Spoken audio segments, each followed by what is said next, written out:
Selamat sore, ketemu lagi dengan Forum Sawu yang bermadhab Sumolo Waru.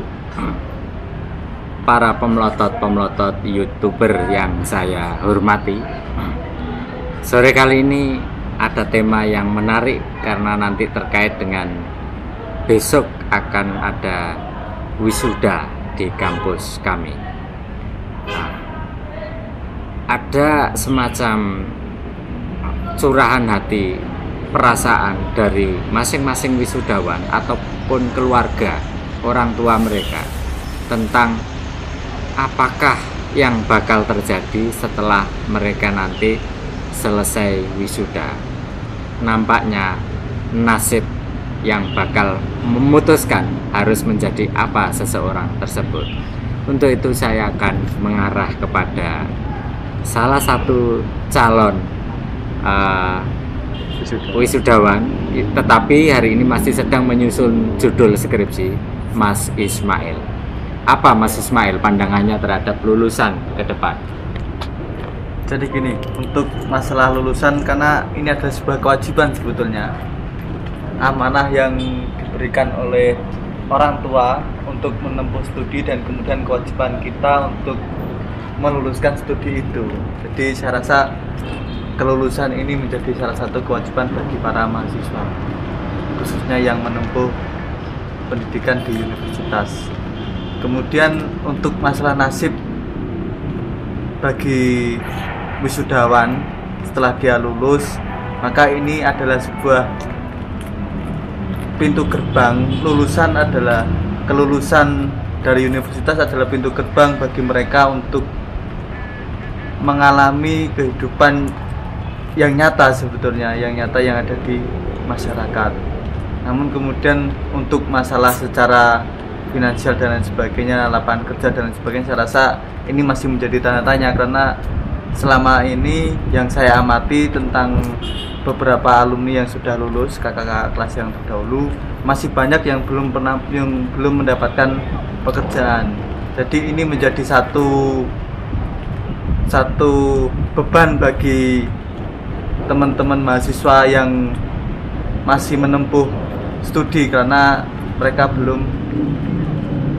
melihat bahwasanya ketika melihat kakaknya yang sudah lulus tapi belum mendapatkan pekerjaan, dan kemudian ini menjadi beban ketika dia menempuh kuliah dan lulus, apa yang akan dihadapinya kelak nanti. Saya rasa sih itu yang sampai hari ini dihadapi oleh teman-teman mahasiswa. Iya, terkait dengan pekerjaan, saya mengarah kepada mantan wisudawan yang telah lulus. Bagaimana di luaran sana setelah keluar dari kampus? Apakah betul sinyalemen yang mengatakan bahwa pekerjaan di Republik ini sungguh sulit? Coba saya minta pandangannya, sekaligus apa alasan-alasan yang menjadi penyebab kira-kira mengapa sinyalemen tadi dikatakan benar.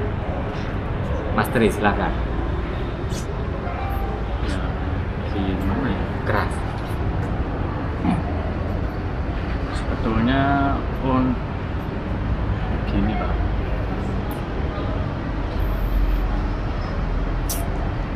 setelah wisuda juga nggak jamin dapat kerja yang enak. Ada yang kerja di pabrik juga, ada juga nggak kerja juga, malah jadi pengangguran lama. Saya setelah wisuda masih kerja. Nah, berhubung ini ada pengurangan dari pihak perusahaan atau PHK. terus korban PHK atau sampai nih? Terus. Ya. Nah. Korbannya Pak. Mohon maaf saya ketawa. Habis itu ya udah, habis keluar dari perusahaan itu cari kerja itu sulit. Sulit minta ampun. Aduh. Berarti itu tidak sekedar sinyalemen, tetapi memang faktanya begitu. Coba deh ceritakan kenapa kok sulit teman-teman dapat kerja. Gini, sulitannya sih mungkin ya karena karena faktor ekonomi di Indonesia ini Pak. Ekonomi di Indonesia itu kalau menurut saya itu ruwet. Ruwet yang biasa. Aduh, dampaknya ke ini, mahasiswa semakin banyak wisudawan, lapangan pekerjaan ini sulit dicarinya, dan juga nggak nambah lapangan pekerjaan ini nggak malah nambah, malah terjadi pengurangan karyawan tambah. Nah, situ saya mengalaminya juga.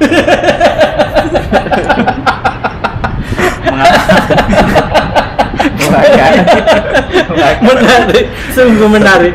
Saya minta maaf meskipun nasib Anda sangat amat tragis. Bagi saya itu Republik ini lucu sekali. Silakan lanjut. Ya, anak korban itu ya. Saya cari kerja gitu, lamar, tes, dipanggil, wawancara kedua nggak lolos, di KI juga kedua. Tes lolos, nggak tahu kenapa kok ini PHP punya PHP juga, pokoknya PHP. Iya, PHP. Pemberi harapan palsu. Aduh. Tunggu panggilan selanjutnya. Pemberitahunya memang butuh banyak, cuma yang dibutuhkan sedikit, jadi nggak imbang lah sama pelamar sama yang dibutuhkan nggak imbang. Misalnya yang dibutuhkan 5 orang, yang lamar itu ratusan. Nah itu ya, persaingan tuh ketat. Lama kerja mungkin habis berapa lama. Nggak bisa dihitung saya. Aduh. Berapa ratus lamaran Anda sudah layangkan? 100 lebih. Dalam lihat Aduh. lebih tragis. Mohon maaf, pemelotot YouTuber yang saya hormati, tidak ada sama sekali tidak ada tendensi untuk melecehkan betapa rumitnya lulusan mencari kerja setelah mereka keluar dari kampus. Cuman dari narasi yang diceritakan oleh saudara Tri barusan tadi menjadikan pemandangan tentang ekonomi Republik ini menjadi gamblang. Jadi akhirnya statistik yang selama ini mereka sondingkan, yang mereka umumkan kepada kita itu nampaknya ibarat wajah itu hanya bedak, tidak merefleksikan sejatinya kulit yang bobeng-bobeng itu. Menurut Mail dulu, silakan Mail. Gimana Pak? Tadi Pak? Statistik hari ini itu selalu indah-indah angkanya, fantastik. Tapi kenyataan yang baru saja diceritakan oleh saudara kita sebangsa setanah air tadi itu menyatakan pada kita bahwa fakta di lapangan itu hidup begitu keras, sadis dan menyakitkan. Butuh sekian ratus lamaran, itu pun belum tentu diterima. Artinya lapangan pekerjaan kan tidak mampu disediakan oleh pemerintah. Lah, di statistik menyatakan pertumbuhan sekian, lapangan pekerja sekian, angka kemiskinan ditekan sekian. Ini kan statistik. Nah, ibarat wajah, statistik itu bedak. Sementara kenyataan itu kulit kita yang bobeng-bobeng tadi ditutup oleh wajah. Gimana? Jadi gini, kalau kita lihat di dalam statistik yang diterbitkan oleh pemerintah, memang menyatakan bahwasanya pertumbuhan ekonomi meningkat dan seterusnya itu, kemudian lapangan kerja juga meningkat, kemudian angka kemiskinan menurun. Tapi kemudian kenyataannya memang di lapangan yang dialami oleh masyarakat, oleh kita semua itu tidak seperti apa yang digambarkan di dalam angka statistik. Karena bagi saya gini, angka statistik itu bisa dimanipulasi karena gini, yang diambil sampel angka statistik adalah keseluruhan dari masyarakat Indonesia, yang kemudian mereka yang kaya dan itu hanya kelompok-kelompok tertentu, orang-orang tertentu, namun kekayaannya ini sangat melimpah, jadi bisa menutupi orang-orang miskin yang jumlahnya sangat banyak. Ini bisa menutupi, jadi angka statistiknya balance. Jadi saya rasa statistik menunjukkan peningkatan ekonomi itu karena apa? Karena kekayaan itu menumpuk pada salah satu atau beberapa golongan yang ada di negeri ini. Saya rasa sih itu. Dan kemudian untuk realita di lapangan memang sangat begitu keras. Saya juga pernah mengalami ketika dulu lulus dari SMK, kemudian mencari kerjaan juga begitu sulit pada waktu itu. Padahal waktu itu saya rasa pekerjaan masih banyak daripada hari ini. Kalau saya lihat dengan kasat mata saja, kalau dulu kita melamar pekerjaan paling cuma habis 10 kali lamaran kerja sudah keterima, salah satu pasti keterima. Kalau hari ini, bahkan kemarin teman saya melamar itu habis 120 lamaran kerja lebih, itu baru keterima. Dan ada lagi yang sampai hari ini tidak keterima dan sampai hari ini masih mencari lapangan kerja, itu juga ada. Jadi secara kasat mata yang bisa kita lihat itu memang data-data statistik yang ditunjukkan oleh pemerintah itu sangat jauh daripada realita yang dialami di kehidupan masyarakat. Saya rasa data statistik juga bisa dimanipulasi, namun menurut saya itu bukan manipulasi karena angka statistik juga maksud saya gini, jadi dia juga mengikutkan orang-orang yang atau golongan-golongan tertentu yang kemudian memiliki kekayaan yang lebih, kemudian diambil rata-ratanya, maka angka ekonomi terlihat naik. Saya rasa sih itu. Jadi begitu. Oke. Jadi dengan kata lain, Ismail tadi ingin mengungkapkan kepada kita bahwa yang namanya gross national product itu sama sekali tidak mencerminkan realitas ekonomi masyarakat yang sebenarnya, karena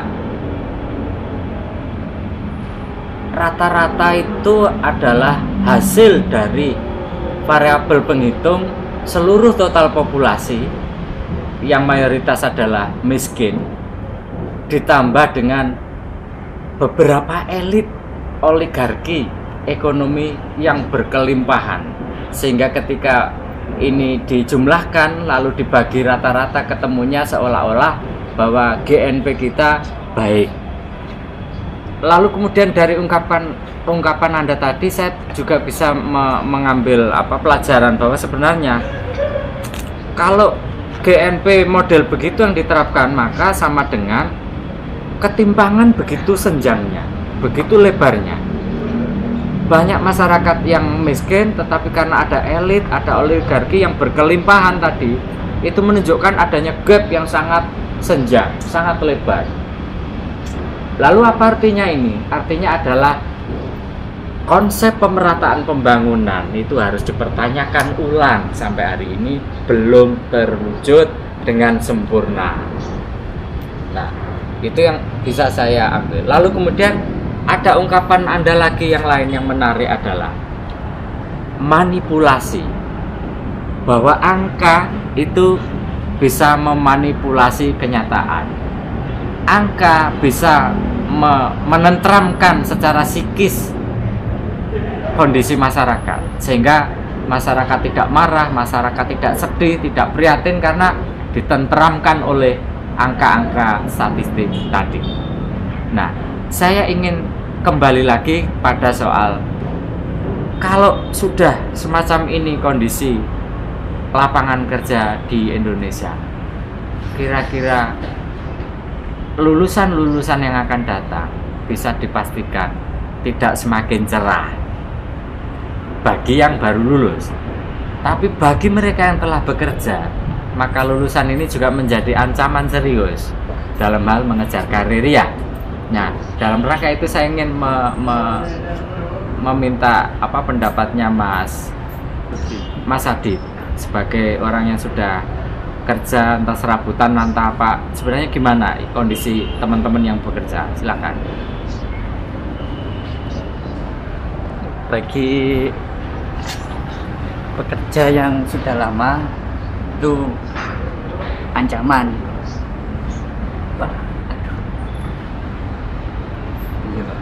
Ancaman maksudnya Nah, bagi lulusan, ada lulusan yang baru itu bagi pekerja yang lama itu ancaman, sebab karena tak menuntut kemungkinan pekerja lama itu dapat digusur atau di PHK karena pihak perusahaan mencari lulusan yang baru biar kemampuannya bisa maksimal. Sudah itu aja Pak. Iya, jadi ada perasaan khawatir, jadi paranoid yang menimpa para pekerja-pekerja lama itu sesuatu yang lumrah, mengingat pekerja tetap itu sulit ditemui sebab sistem yang digunakan adalah sistem kontrak atau sistem outsourcing. Saya menjadi teringat bahwa sistem kontrak, sistem outsourcing semacam ini adanya di Republik kita ini baru-baru ini saja. Ketika di zaman Orde Baru tidak pernah ada, zaman Bung Karno tidak ada, zaman Gus Dur juga tidak ada. Saya pikir setelah itu saja saya dengar istilah outsourcing, istilah pekerja kontrak. Oleh karena kerja kontrak ini ada batas waktunya, maka ini menjadi semacam alat atau momok bagi mandor-mandor untuk menakut-nakuti pekerja supaya mereka tidak neko-neko, tidak macam-macam. Sebab di belakang pekerja yang dikontrak ini ribuan sarjana mengantri dan menunggu kesempatan memperoleh pekerjaan. Dalam kondisi suasana yang semacam ini tentu saja ada yang sangat diuntungkan dan ada yang teramat dirugikan. Saya ingin ke arah Solikin. Melihat fenomena yang menakutkan semacam itu, bahwa tenaga kerja itu outsourcing dan tenaga kontrak itu terancam terus oleh lulusan-lulusan baru.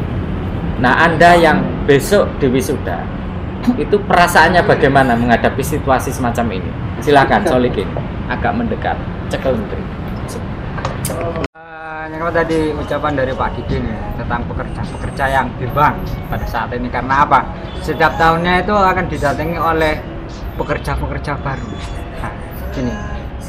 Dulu saya ingat sebuah kata-kata dari dosen saya. Kalian itu jangan mau menjadi jongos. Artinya apa? Secara tidak langsung kita itu harus dituntut untuk menciptakan lapangan pekerjaan. Karena apa? Di Indonesia ini setiap tahun akan nambah terus tingkat pengangguran yang ada di Indonesia. Ya, kalau kita lihat ke Singapura sana, ya enak. Para pengangguran di sana digaji, dapat jatah. Di Amerika pun juga begitu. Di Indonesia pengangguran wes blendes kabeh, pontang-panting cari lapangan pekerjaan sana kemari tidak nemu. Karena apa? Setiap tahunnya itu bertambah.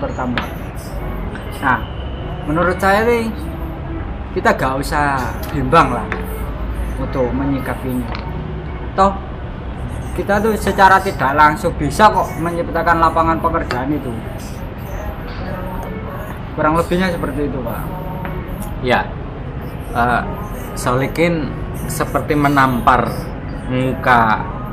muka bangsa Indonesia, terlebih pada mereka yang memegang otoritas, di mana menurut Konstitusi 1945 fakir miskin dan anak terlantar itu dipelihara oleh negara. Nampaknya ini yang negara masih mengalami pontang-panting untuk bisa memenuhi amanah dari konstitusi tersebut, sehingga Solikin mencari bandingan, menengok keluar dengan melihat negara maju. Beberapa contoh telah diungkap oleh Solikin tadi bahwa di sana orang yang tidak produktif, tidak bekerja sekalipun itu menerima tunjangan dan negara mampu mencukupi itu. Padahal mereka belum tentu punya konstitusi yang sehebat Indonesia. Nah, kita memiliki konstitusi yang sebaik itu, tapi nampaknya masih belum bisa kita pikul amanat konstitusi macam itu.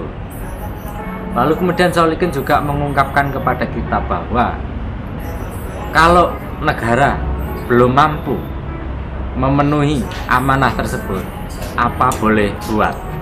Maka pemuda-pemuda lulusan-lulusan dari pendidikan manapun sejak awal harus memiliki mental sebagai entrepreneur, mental owner, bukan mental pekerja, bukan mental buruh.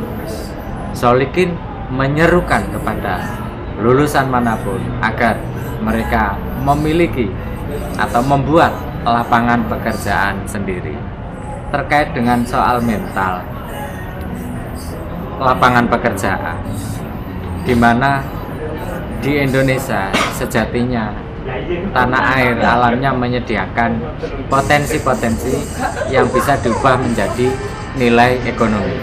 Saya ingin beralih pada mahasiswa yang masih aktif di jurusan administrasi bisnis.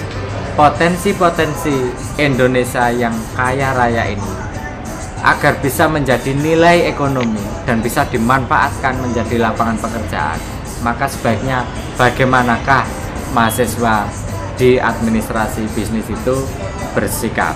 Kepada Asep saya persilahkan. Menanggapi komentar tentang pengangguran dan nasib para lulusan perguruan tinggi nanti ya, saya sendiri menyikapi bahwasannya untuk membuka lapangan pekerjaan tidak harus kita terjun langsung di dunia pekerjaan atau merintis dari lowongan pekerjaan di perusahaan terus kita menjadi seorang bisnismen terus menciptakan lowongan baru. Bahwasanya mindset tersebut itu adalah berpikir secara rendah, secara pendek.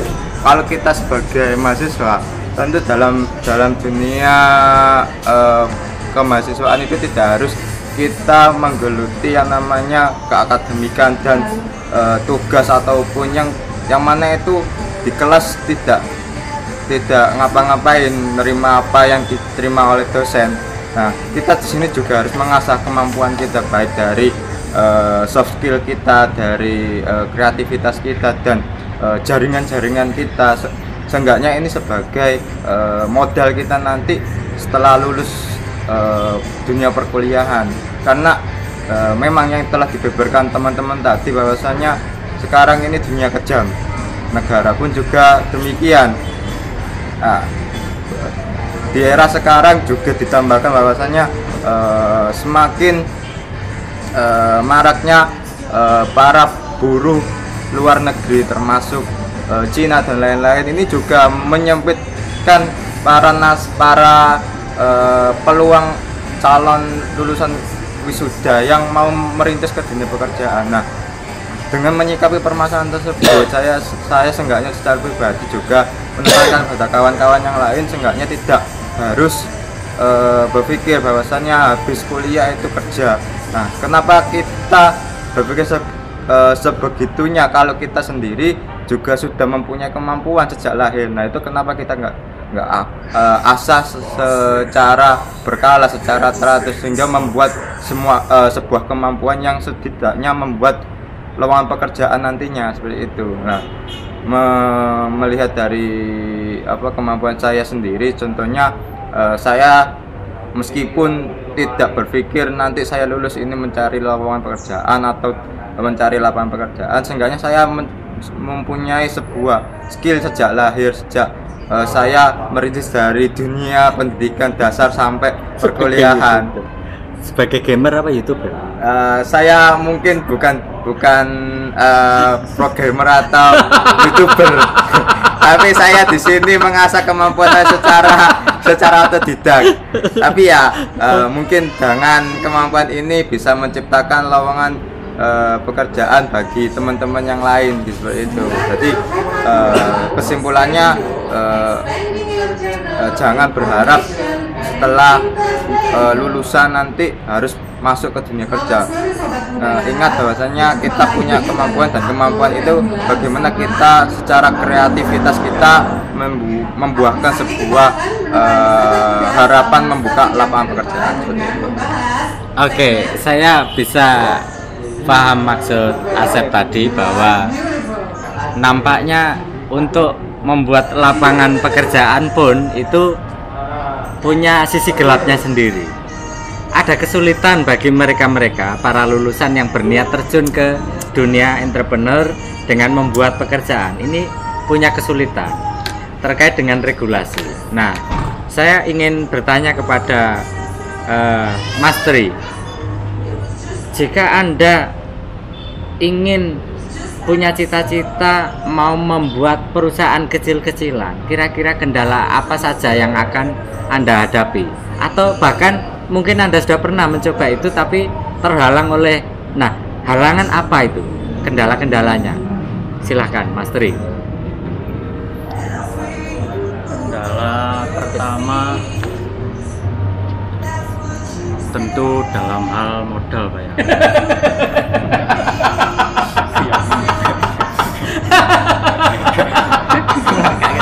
Modal ya. Terus. Modal modiar ya. Radio modal modiar juga.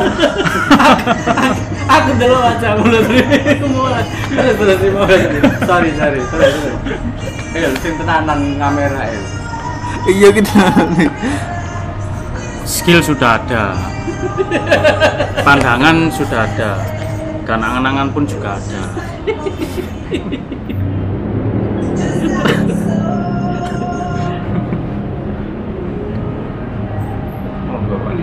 Monggo.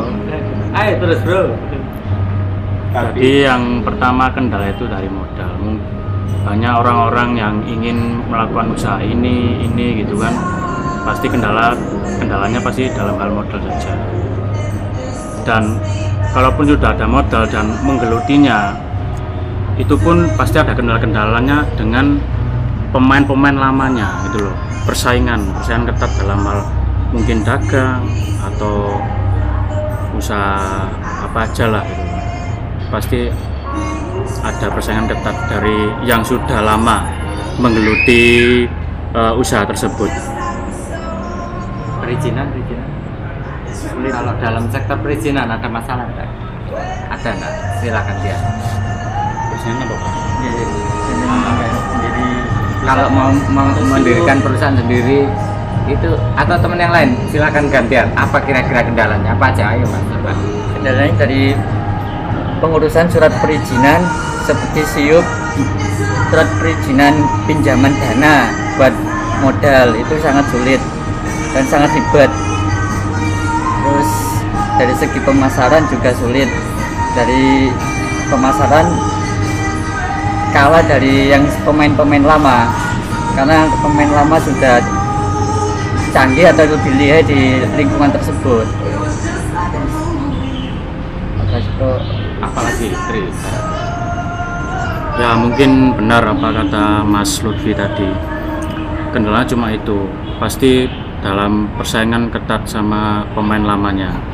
Dalam hal segi harga pemain lama segini, terus yang baru merintis itu harus di bawahnya pemain lama. Kalau nggak gitu ya perusahaan tidak mau menampung. Apa sebenarnya nasib kalian? Iya. Oh, oke. Nah, ini kendala psikis yang sering kali dihadapi pemain baru ya, beginner ini kan mereka sebenarnya ini dipeluncur dulu ya. Orang dari Mas Lutfi tadi mengungkapkan pada kita bahwa orang untuk bisa usaha itu harus ribet oleh surat perizinan, ada SIUP yang harus dimiliki, ada NPWP yang harus juga dimiliki, ada keterangan domisili usaha yang juga harus dimiliki, lalu kemudian apalagi izin gangguan HO dan sebagainya, sehingga rasanya kos atau biaya untuk mendirikan perusahaan ini belum sampai beroperasi perusahaan, baru mendirikan, rantai perizinannya sudah sedemikian rumitnya, sehingga ini membuat nyali pemain pemula ini ciut sebelum memulainya.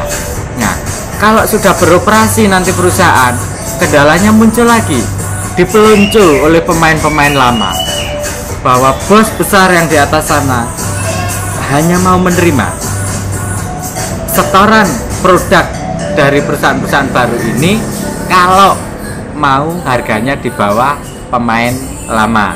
Ini juga merupakan hambatan tersendiri. Itu yang bisa kita petik dari gambaran bagaimana sulitnya orang membuat lapangan pekerjaan. Tapi saya tadi masih kembali kepada pernyataan Asep tadi bahwa andaikan kita tidak membuat lapangan pekerjaan sendiri, sebenarnya kita juga masih punya peluang, entah banyak entah sedikit, tentang akses kepada pekerjaan.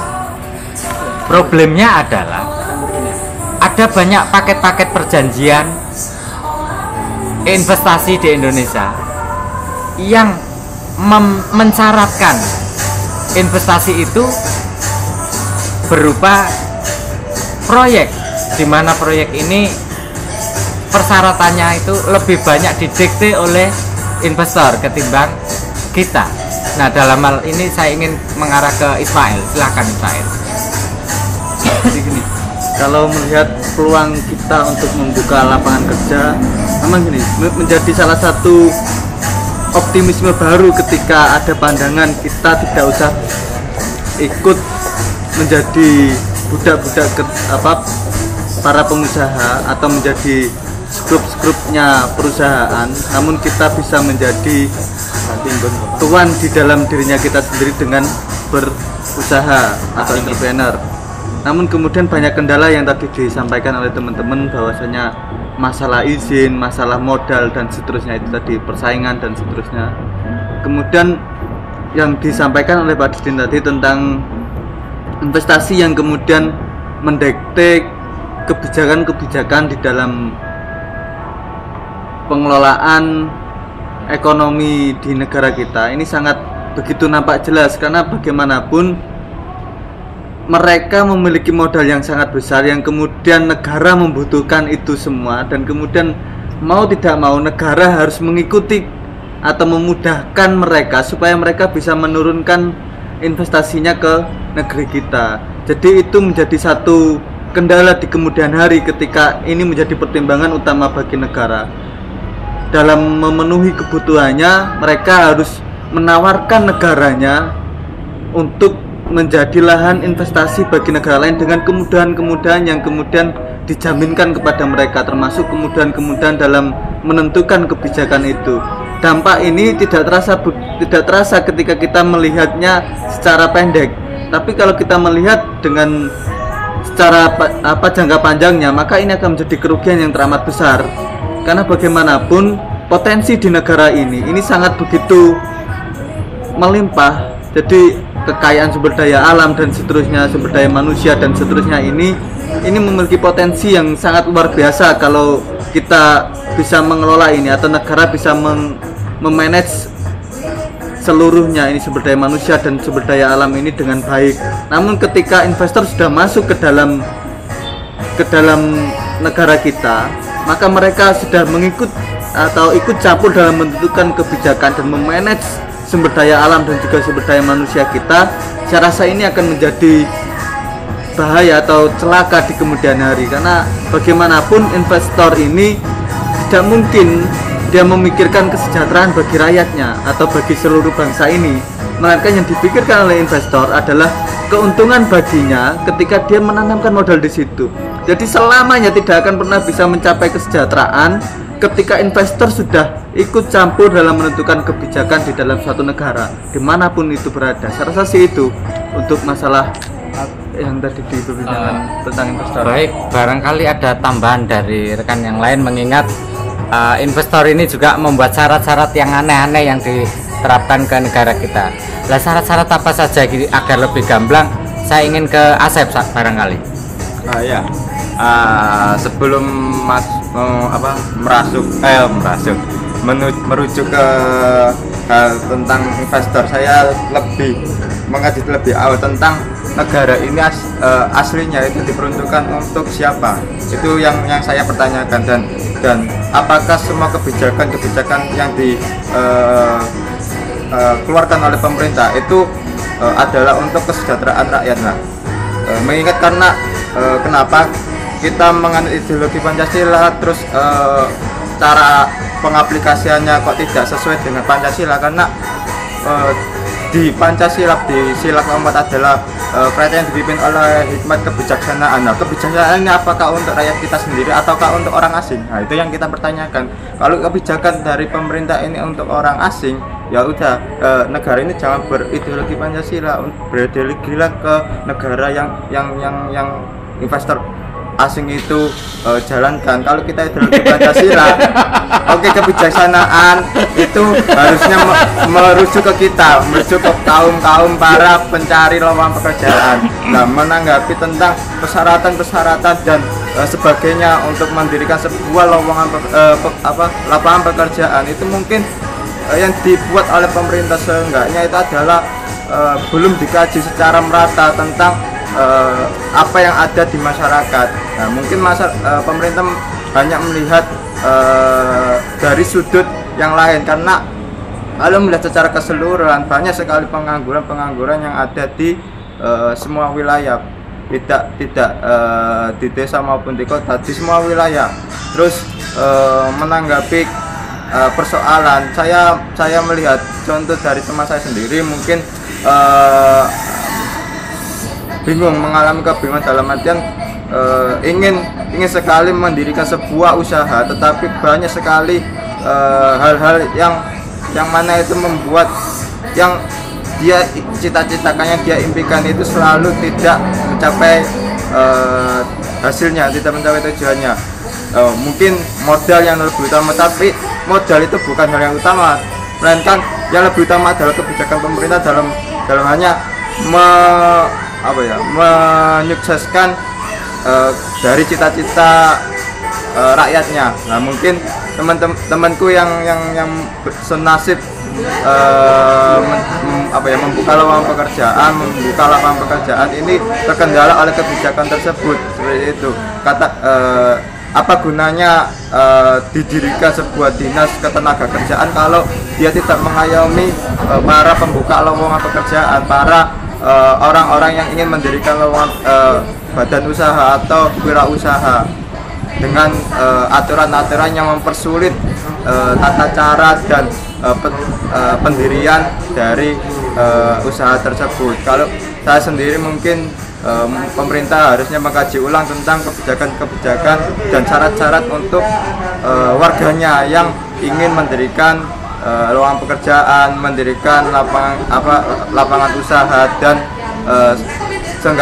setidaknya mengharapkan pemerintah juga selalu turun tangan langsung ke para warganya yang ingin mendirikan dan langsung mengasihkan modal yang seenggaknya itu membantu untuk mencapai tujuan dari teman-teman saya itu dan yang lainnya juga gitu, Pak.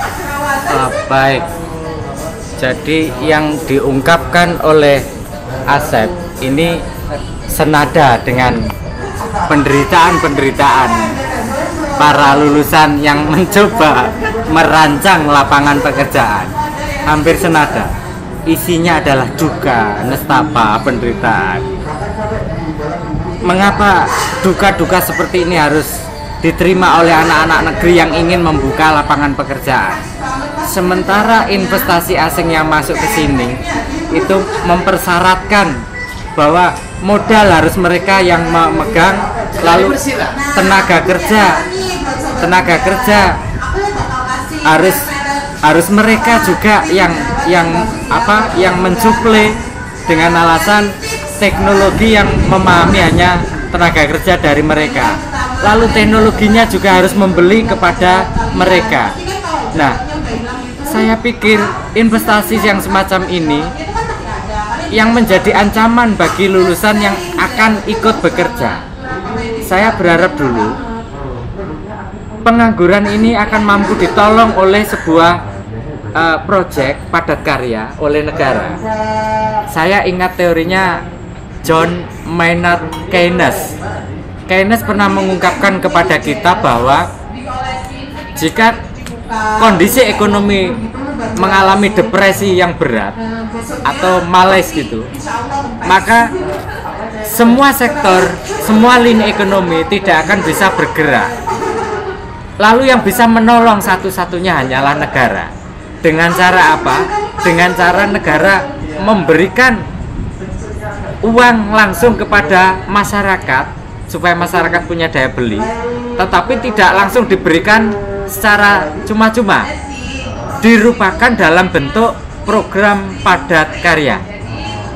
Program padat karya yang paling masif adalah proyek infrastruktur. Masalahnya hari ini adalah infrastruktur ini apakah betul-betul menyerap tenaga kerja kita secara keseluruhan, ini juga masih dipertanyakan mengingat syarat-syarat yang disodorkan oleh investor tadi yang punya dana dari luar negeri, sehingga kondisi makin suram bagi lulusan-lulusan yang keluar dari kampus ini. Nah, dalam menyikapi lulusan yang serba suram masa depannya ini, saya ingin mengarah kepada Bagus sebagai mahasiswa melihat kakak-kakaknya yang bakal lulus besok itu, kemudian di depannya masa depan suram telah menunggu mereka. Kira-kira langkah apa yang harus dilakukan oleh pemerintah? Silahkan. Ini pemerintah, bukan mahasiswanya. Pemerintah, mahasiswa maupun orang tua masa tua. Ya, untuk yang mahasiswa, saya ucapkan selamat untuk yang lulus dan semoga saya juga cepat nyusul. Jadi untuk yang perlu dipersiapkan untuk mahasiswa yang lulus, saya rasa untuk menyiapkan mental, menyiapkan karakter untuk menghadapi dunia kerja dan dunia masyarakat. Untuk yang pemerintah, mungkin pemerintah ini saya masih belum ada pandangan, tapi untuk yang akan menggantikan pemerintah yaitu untuk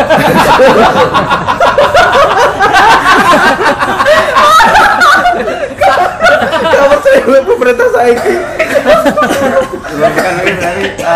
Siap diganti karena bagus, dari bagus. Kan juga kakak-kakak kita yang lulus kan juga nantinya akan menggantikan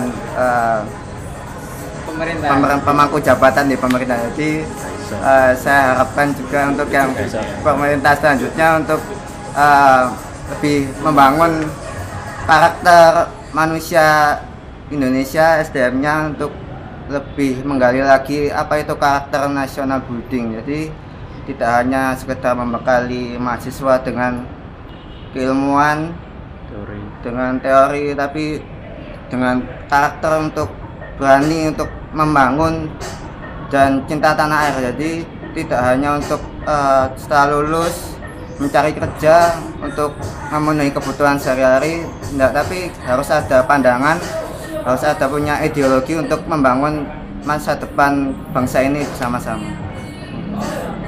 Baik, dari semua uraian tadi, saya melihat bahwa nampaknya untuk menciptakan negeri kita ini sesuai yang diharapkan oleh konstitusi, masyarakat yang adil dan makmur, butuh perjuangan yang masih amat panjang.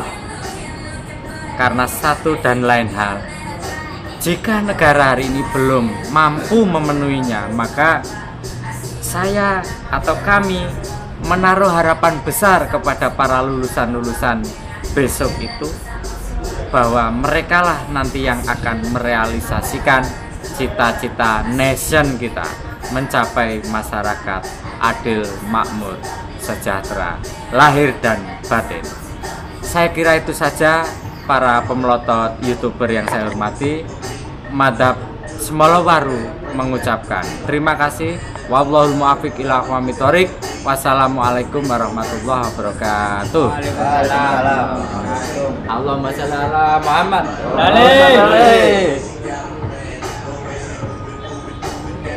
Bagus, gak percaya.